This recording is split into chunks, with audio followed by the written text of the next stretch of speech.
Hey, Toledo Joe here from 222 Paranormal Podcast. On today's show, we're talking about human teleportation. But before we get into it, please hit that subscribe button, hit that notification bell, and give me a thumbs up on the video. I'd really appreciate it.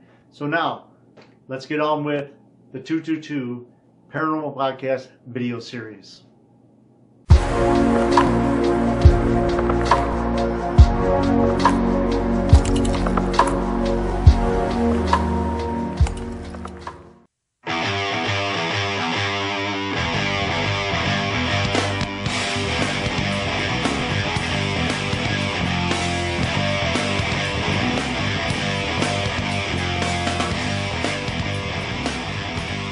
Welcome to 222 Paranormal Podcast video series. On today's show, this is interesting. This is one of my favorite subjects. Human teleportation. So interesting. All right. And this phenomenon, I noticed that it has some relevance, I guess you say, to the missing 411 stuff. There's some cases that are kind of the same, and I think can be cases of human teleportation. Now, one of the stories is there was a little boy, probably 6 years old, and he was walking with a family. It wasn't his family, but they went camping with this little boy. And this was in a real rugged area, a lot of rocks, mountainous area. And the trail that they were on wasn't too bad. I mean, it was smooth enough that the little boy could walk on it. They were walking down this trail and they turned a corner. So each person turned a corner, and as the person behind the little boy turned the corner, noticed that the little boy was gone. Vanished, just like that. And, you know, the same story. They bring in searchers. They bring in the dogs. The dogs cannot get a scent of this little boy. They pick up the scent. As it turns, boom, gone. A couple of days go by, and they find this boy's body up, and I think they said like 5,000 feet above where they were at. And a weird thing is, and this missing 411 stuff happens all the time, with where he's found without his shoes on, but yet his feet are not cut up as if he was walking up this mountain that it takes experienced climbers a long time to get up this mountain.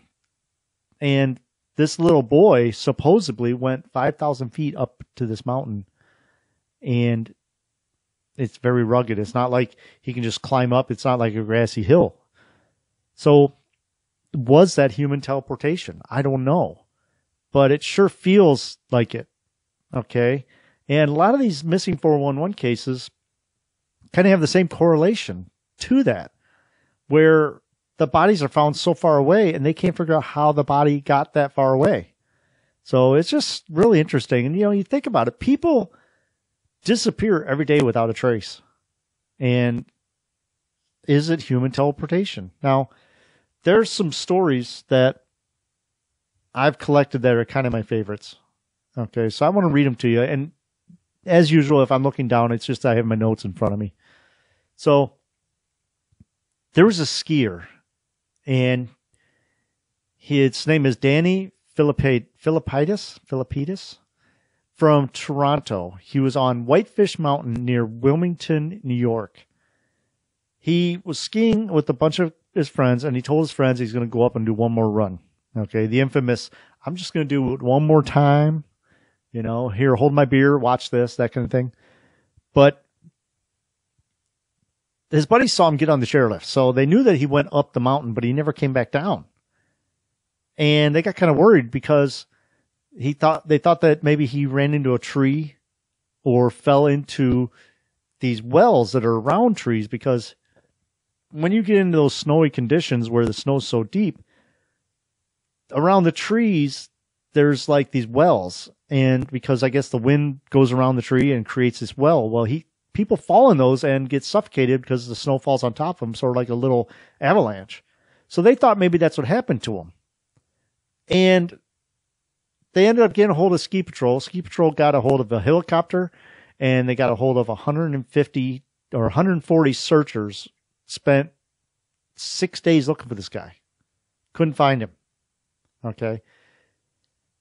On like the 6th day, his wife gets a phone call. And she picks up the phone, and it's him on the other line, on the end of the line. He found a phone, called his wife. He was in the Sacramento airport, Sacramento, California. He was originally in New York, the state of New York. And he ended up 6 days later in Sacramento, California, which is 2,866 miles away. The weird thing, which all of it's weird, but the weird thing was he was still wearing his ski clothes and his helmet and his goggles as if he was just skiing down the mountain. And next thing he knows, he's in the airport 2,866 miles away. Okay. The authorities caught up to him. You know, his wife told him, call the cops right away. So there, you know, obviously there's cops in the airport. They got a hold of him, said he was very disoriented, very confused, didn't know what was going on. And he really, all he remembers is big style trucks and sleeping a lot. Now, this could be a case of scopolamine poisoning. Okay. But it doesn't make sense. Okay. Now, scopolamine is a drug that is used in like South Africa and other places. I mean, I've heard of cases of it in New York and stuff. But what happens is they'll put this drug on a card or something and they'll hand it to this person. And my table just shook like we just had an earthquake. Kind of freaky. But anyhow, they'll take and they'll put this drug on a card and hand it to these people. It absorbs in their skin. And it's basically called the zombie drug. What happens is the people will look like normal and they'll be able to just act normal. I've seen cases where people were on scopolamine and they actually had, like, went to their office work and did normal office work, jobs, called people on phones, stuff like that. But on the inside, it's sort of like the Dead and Five song, Tripping on the Inside. In their mind, they're tripping like they're doing acid or something. So they have no clue what's going on the outside, but they're functioning normally. So they call this a zombie drug because lots of times what the people will do is we'll put on a card, and once these people start tripping, the people that gave them the card will take them to their ATM machine and stuff like that and make them withdraw their whole bank account. And that's what they use this drug for, is for thieves, you know, for theft. But I don't think it was this case because he was found with his wallet. He had his credit cards on him and he also had $1,000 cash. But he was found disoriented and still had his clothing on as if he just skied down the mountain, and all of a sudden, bam, he's in the airport 2,000 miles away. So that was an interesting one. Another one I want to tell you about, there was a professor in England in 1970 who walked out of the college or whatever and walked out to his car. He sat down in his car and felt dizzy. The next thing he knows, he's sitting on the ground, looking around, can't figure out where the heck he's at. He's 1,000 miles away. And when somebody found him, he told them, and they actually found his car sitting in the parking lot of the university. It's right where they said it was. This is interesting because I found another story, kind of the same thing. Okay. In Argentina, a man was driving his car and it started acting up. He stopped and got out of the car to see what was going on. The minute he stepped out of the car, he was hit with this force that he couldn't see, knocked him to the ground.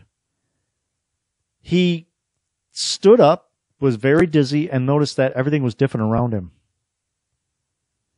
He flagged down a cop and explained to him that, I don't know where I'm at, that kind of thing. The cops figured out that he was 1,500 miles away from where he said he was. The cops called the cops in the town that he was in, the cops went to where he said his car was. They found his car still running alongside the highway, as if the door was open, as if he just stepped out, and bam, he's 1,500 miles away, just like the other cases. So interesting. Now, this one is from October 23rd of 2017. I found this article. The body of a 61-year-old man was found in the ceiling of a hospital 2 weeks 2 weeks after he went under abdominal surgery. So what this was this guy went to the hospital to have abdominal surgery. They did the surgery on him. He was laying in the hospital bed, still unconscious from the surgery. The nurse came in and checked on him. The nurse walked out to get some linens. She walked out, went to the closet, turned around, gone. They couldn't find the guy. He was in the bed. He couldn't get up and walk out, but he disappeared. 13 days later, a maintenance man was doing something in the ceiling of a part of the hospital and found his body in the ceiling of the hospital. They have no clue how this guy got there. This was in a part of the ceiling that he couldn't get into by himself. Okay. They actually had to cut away part of the ceiling to get his body out of the ceiling. So how did his body get up into the ceiling, and how did he disappear so fast? It's not like somebody came in, took him out, walked down the hall, stuffed him in the ceiling. How does this stuff happen? It's so bizarre. There was a psychic medium, Carlos Metabelli, I think that's his name. He was a psychic medium in 1929. He was going to take a train from St. Hollow to the port of Santos. Now, I don't know how far that is, okay? But he was going to get on this. He got in this train. He was walking to get his seat. The conductor was right behind him. There were dozens of witnesses that said that as he was walking through the train, he turned into a vapor and disappeared. The train got a call. The station he was at got a call from a station 56 miles away and said that he was in the train station 56 miles away, dazed and confused, just like the other cases. It's so interesting. One last one that I want to tell you about. This one is interesting too. So there was a boy eating dinner with his family in their apartment. Now, this is kind of important to know that he was in an apartment. And in the apartments, there's only one way in, one way out. Okay. So the parents told the boy to go out to the yard and get something. I don't know what they told him to get, but they told him to go outside and get something. A family member noticed that he was having trouble opening the door. So the family member went and helped him open the door. And apparently this boy was very short, just a little kid. The family member opened the door to let him out and looked down, and he wasn't there. So they just assumed, he went back into the kitchen. They walked in the kitchen, couldn't find him. They walked all over the apartment. They couldn't find him. There's only one way in and out of this apartment, and he was not in the apartment. About 2 minutes went by, and the phone rings. On the other end of the line is this little boy crying. He's at a taxi stand 2 miles away from his apartment. The people at the taxi stand said that they looked down and there's the boy standing there, and he was crying. He was confused. He was dizzy, just like the other cases. So in these cases, think about it. What are these? Is this abductions, like alien abductions? Because you've heard the stories. People are laying in bed, and next thing they know, there's a flash of light or something, and they're in someone else's pajamas, or their clothes are on backwards, or something, or even they're in a different room. Same kind of thing where it seems like these people are being abducted and kind of like time stops for them. There was a story. It's not really a teleportation story, but I remember a story of these two adventurists, and they were climbing these mountains. They had a guide with them that was watching the horses, and they saw this valley, and there was two peaks. And they were like, well, let's see who can make it to the top of each peak first. So one person went up one peak, the other person went up the other. The guide stayed back at the bottom of the valley with the horses, and they made it to the top, and they looked across the valley, and they could see each other, and the guy waved to the other one, and the guy waved back. They started making their way down, and they noticed that the guy was looking at the other guy, and he noticed that he kind of like stepped back, like something hit him.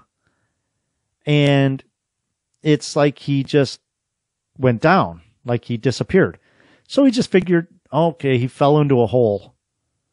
So he kind of ran down the mountain because, you know, he's like, well, the guy's hurt. I got to go help him. Ran down I keep saying mountain, but it's just like a hill. Got down to the bottom of the valley, and the guide was there looking up, and he was freaking out. And he said that he just disappeared. They went up, and there was no sign of this guy at all. Vanished. And there's a thing, I can't remember the name of it right now, but there's a thing where they said that people that vanish might reappear in a year, 200 years, maybe 400 years. All of a sudden, this guy's just going to just blink back into existence and walk down the rest of the mountain like nothing happened and find out that he's in a different area. Sort of like these teleportation stories. So, I don't know. To me, did they hit a time slip? Did they get abducted? Did they bounce to a parallel universe? I mean, that's a possibility. We know that there's parallel universes all over the place. How do we know that, even like your ghost or Bigfoot or aliens, how do we know that they're not blipping into existence from a different parallel universe? We don't know. But anyhow, I just thought this was so interesting. I wanted to get this out to you guys and tell you a little bit about it. And just, if you have your own story or that, you can leave it in the comments. But like I said at the beginning of the video, please, if you're new, please hit that subscribe button. Hit that notification bell. You'll get notified when I put out another video. And give me a thumbs up on this video because it really does mean a lot. And it helps the rankings and all that jazz. But anyhow, also, if you want to hear the audio version of a lot of these shows, go to the 222 Paranormal Podcast. You can find it anywhere you get your podcast from. It's me and my sister. We do a show. It comes out every Sunday at 2:22 p.m. But all our shows are archived. It's all free. You can listen to all of them. We got some great shows. We got some awesome interviews. One of my favorites was Stanton Freeman. Just before he passed, we got to interview him. And unfortunately, like a week or two later, he passed. And we didn't get to any more interviews with him, but that was one of my favorites. But we had some great interviews, and we're going to get some great interviews. We still got some people lined up that you'll definitely recognize, and some great topics. And we just have fun. It's all about fun. There's no cussing, stuff like that. So check it out if you want. 222 Paranormal Podcast. You can find it anywhere, or just go to 222paranormal.com and click on the play button. But anyhow, I'm going to get out of here. I'm going to leave you guys with some Destructive by 60 Second Crush. Have a great day. Have a great week. And I will talk to you later. Till then, bye-bye. Remember to hit that subscribe button. It's really important. All right. Thank you, and talk to you later.